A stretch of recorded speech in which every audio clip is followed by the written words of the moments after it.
Hello friends, welcome to my channel KL study. Friends, आज लेकर के आए हैं आपके लिए यूपी टेट जो फर्स्ट शिफ्ट का पेपर हो चुका है, ठीक है। उसका सीडीपी का प्रश्न पत्र, आपके 30 क्वेश्चन, ठीक है। तो आप मिला लें कि आपने कितने सही किए हैं, क्योंकि जो सीडीपी है वो बहुत ही नॉर्मली आया हुआ है, ठीक है। तो आइए देख लेते हैं अपने क्वेश्चन।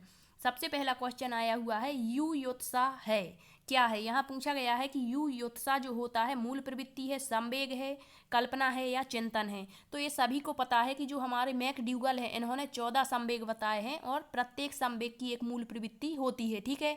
तो इसका करेक्ट आंसर हो जाएगा जो यू योत्साह है, यह क्रोध नामक संवेग की मूल प्रवृत्ति है। किसकी? क्रोध संवेग होता है जिसकी मूल प्रवृत्ति होती है यू योत्साह, ठीक है। नेक्स्ट देख लेते हैं। क्वेश्चन आया हुआ है, बालक की सामाजिक विकास को प्रभावित करने वाले तत्व हैं। मतलब बालक का जो सोशल डेवलपमेंट होता है उसको प्रभावित करने वाले तत्व कौन कौन से हैं।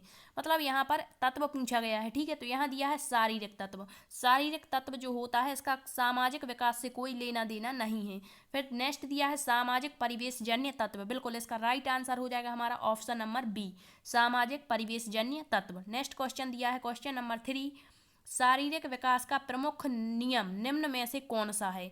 तो यहाँ पर जो हमारा शारीरिक विकास है इससे पूछा गया है कि इसका नियम कौन सा है। तो द्रुतगामी विकास का नियम नहीं, अनियमित विकास का नियम नहीं, मानसिक विकास विभिन्नता का नियम ये भी नहीं होगा। इसका करेक्ट आंसर होगा हमारा कल्पना और संवेगात्मक विकास के संबंध का नियम, ठीक है। तो इसका करेक्ट आंसर हो जाएगा हमारा ऑप्शन नंबर डी, ठीक है। नेक्स्ट क्वेश्चन है क्वेश्चन नंबर 4 आया हुआ है, निम्नलिखित में से कौन सा विकास का सिद्धांत नहीं है। तो यहाँ पर पूछा गया था कि 3 जो दिए हैं वो सिद्धांत हैं विकास के और एक जो दिया है ऑप्शन वो सिद्धांत नहीं है।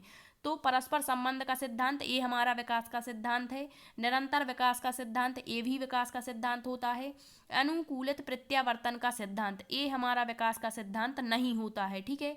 और समान प्रतिमान मतलब समान जो यदि मनुष्य है तो मनुष्य को जन्म देंगे, जानवर हैं तो जानवरों को जन्म देंगे, ठीक है। तो ये भी हमारा विकास का सिद्धांत होता है। पूछा था कौन सा नहीं है, तो इसका करेक्ट आंसर हो जाएगा हमारा ऑप्शन नंबर सी, अनुकूलित प्रत्यावर्तन का सिद्धांत, ठीक है।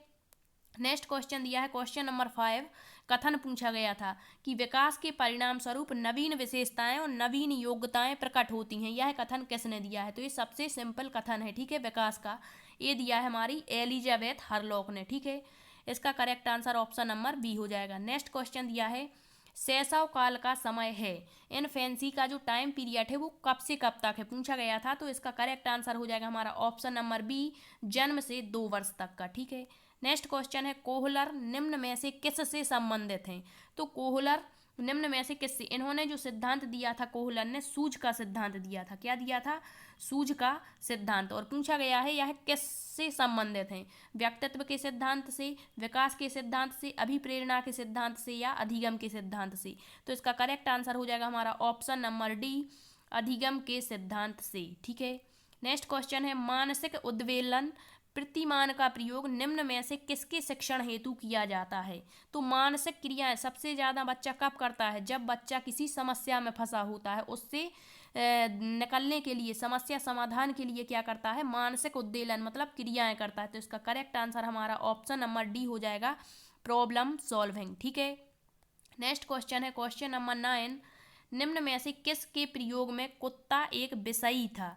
मतलब किसके प्रयोग में कुत्ते को विषयी बनाया गया था, ठीक है। तो इसका करेक्ट आंसर हो जाएगा हमारा ऑप्शन नंबर बी, पावलाव, ठीक है। और बिल्ली को किसने विषयी बनाया था, तो थांडाइक ने, चूहे को स्किनर ने, ठीक है।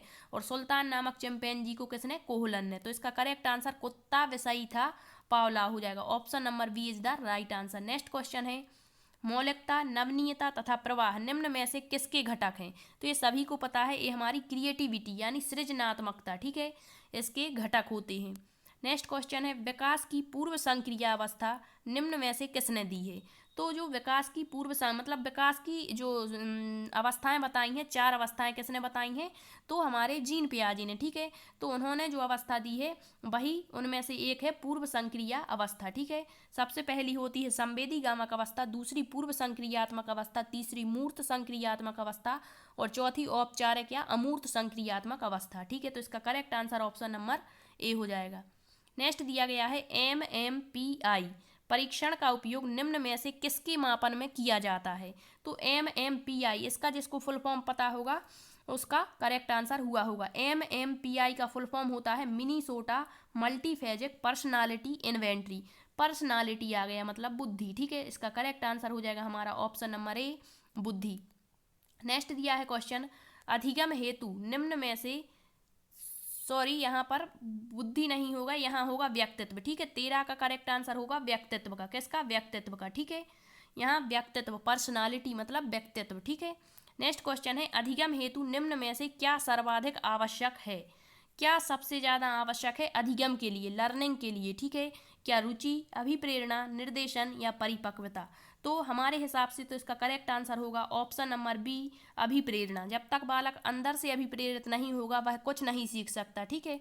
लेकिन इसका आंसर रुचि भी हो सकता है। अब इसका करेक्ट आंसर तो यूपी टेट ही बता सकता है क्या है, लेकिन इसका करेक्ट आंसर हमें लगता है बी ही होगा, ठीक है।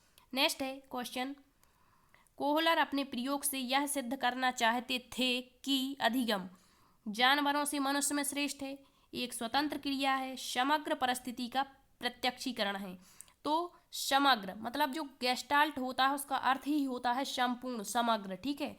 तो समग्र स्थिति का प्रत्यक्षीकरण, ऑप्शन नंबर सी इसका करेक्ट आंसर हो जाएगा, ठीक है। नेक्स्ट दिया है, किसने पाठ्य योजना की पंचपद प्रणाली प्रतिपादित की है? तो पंचपदीय प्रणाली किसने दी है? हमारे हार्वर्ट ने, ठीक है। तो इसका correct answer option number B.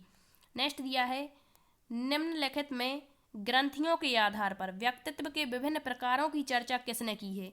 तो ग्रंथियों के आधार पर, तो इसका राइट आंसर हो जाएगा हमारा ऑप्शन नंबर ए, केनन ने, ठीक है। इन दोनों ने भी की है, लेकिन इतने डिटेल में मतलब इन्होंने प्रकार बताए हैं, लेकिन ग्रंथियों के आधार पर जो वर्गीकरण किया है वो केनन ने किया है, ठीक है। नेक्स्ट क्वेश्चन दिया है सॉरी, सृजनात्मकता मौलिक परिणामों को अभिव्यक्त करने की मानसिक प्रक्रिया है, यह कथन किसका है? तो इसका करेक्ट आंसर क्या हो जाएगा? सृजनात्मकता मौलिक परिणामों को अभिव्यक्त करने की, तो इसका करेक्ट आंसर है क्रो एंड क्रो, ठीक है, इनका ये कथन है। नेक्स्ट क्वेश्चन दिया है, BF स्किनर के अनुसार बच्चों में भाषा का विकास होता है, कैसे होता है? तो हमने हिंदी पेडागोजी की क्लास जब ली थी वहाँ पर भी बताया था कि जो BF स्किनर है ये पुनर्वलन को और अनुकरण को सबसे ज़्यादा बल देते हैं, ठीक है। तो इसका करेक्ट आंसर हमारा ऑप्शन नंबर ए हो जाएगा, अनुकरण एवं प्रबंधन के फलस्वरूप। नेक्स्ट क्वेश्चन है, मूल प्रवृत्तियों के 14 प्रकारों को किसने वर्गीकृत किया है? तो यह अभी हमने पढ़ लिया, किसने? मैकडूगल ने। इन्होंने 14 मूल प्रवृत्तियां और संवेग बताए हुए हैं, ठीक। नेक्स्ट क्वेश्चन है, किसी दूसरी वस्तु की अपेक्षा एक वस्तु पर चेतना का केंद्रीयकरण अवधान है, यहाँ अटेंशन से भी कथन पूछा गया है यह किसका कथन है, ठीक है। तो इसका करेक्ट आंसर हो जाएगा हमारा ऑप्शन नंबर सी, डम्बेल का। किसका कथन है? डम्बेल का। नेक्स्ट क्वेश्चन दिया गया है क्वेश्चन नंबर 22, निम्नलिखित में से किसका नाम सुजन शास्त्र के पिता से जुड़ा हुआ है? तो ये प्रीवियस ईयर क्वेश्चन जिसने अभी लगाए हुए हैं उसके बहुत से आंसर सही हुए होंगे, क्योंकि वहीं से ज़्यादातर क्वेश्चन पूछे गए हैं। इसका करेक्ट आंसर हो जाएगा हमारा ऑप्शन नंबर बी, गाल्टन, ठीक है, फ्रांसिस गाल्टन। नेक्स्ट क्वेश्चन दिया गया है क्वेश्चन नंबर 23, 12 वर्ष से 16 वर्ष के बालकों हेतु डॉक्टर एस जलोटा ने कौन सा परीक्षण प्रतिपादित किया है? तो इसका करेक्ट आंसर क्या हो जाएगा हमारा ऑप्शन नंबर बी, साधारण मानसिक योग्यता परीक्षण, जिसे इंग्लिश में कहते हैं GMAT, general mental ability test, ठीक है। नेक्स्ट क्वेश्चन दिया गया है, पूर्व अनुभव के आधार पर संवेदना को अर्थ प्रदान करना क्या कहलाता है? तो संवेदना ज्ञान की पहली सीढ़ी होती है, इसका अर्थ नहीं होता है, लेकिन जब इसको अर्थ दिया जाता है तो वो क्या कहलाता है? हमारा प्रत्यक्षीकरण कहलाता है, ठीक है। नेक्स्ट क्वेश्चन है, बुद्धि के द्विकारक सिद्धांत, द्वि फैक्टर जो थ्योरी है वो किसने दी है? तो इसका करेक्ट आंसर हो जाएगा ऑप्शन नंबर बी, स्पीयरमैन ने, ठीक। नेक्स्ट क्वेश्चन है, सीखने के प्रयास और भूल के सिद्धांत का प्रतिपादन किसने किया? ये तो सभी का करेक्ट हुआ होगा, थॉर्नडाइक ने, ठीक है। प्रयास एवं भूल, प्रयत्न एवं त्रुटि का सिद्धांत किसका है? थॉर्नडाइक का। नेक्स्ट है, औसत बुद्धि वाले बालकों का बुद्धि लब्धि स्तर कितना होगा?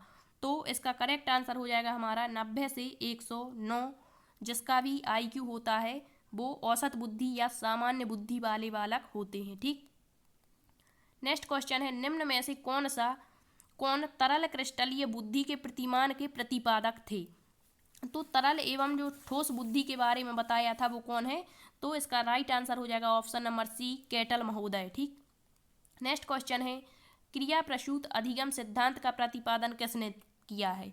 तो जो क्रिया प्रसूत अधिगम का सिद्धांत है, इसकी प्रतिपादक कौन है? तो स्किनर है। ठीक है, BF स्किनर।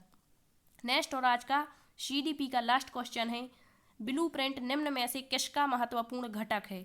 तो इसका राइट आंसर हो जाएगा हमारा ऑप्शन नंबर सी, परीक्षण निर्माण, टेस्ट कंस्ट्रक्शन। ठीक है, तो ये हुए आपके 30 क्वेश्चन। आप कमेंट्स में ज़रूर बताएं कि आपने कितने सही किए CDP में। ठीक है, और यदि वीडियो पसंद आया है तो लाइक, शेयर एंड सब्सक्राइब जरूर करना। Thank you.